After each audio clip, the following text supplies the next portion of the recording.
Hello guys, welcome back to the channel. In today's video I'm going to be replacing my iDrive control with this one over here, which has the M logo on it, as well as the arrows on which directions you're going to be pressing the actual controller.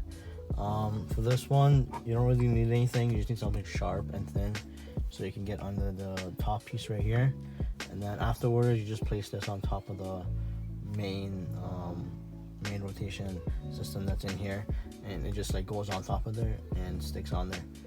So yeah, I'm just gonna do that.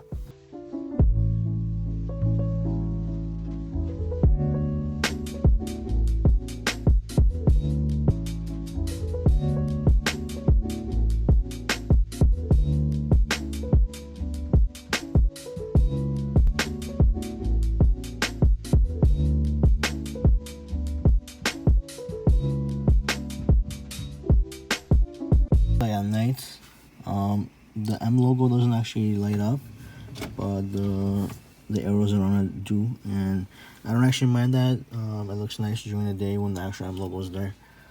Besides that, thank you guys for watching, and I hope to see you guys in the next video. And yeah, have a great one and take care.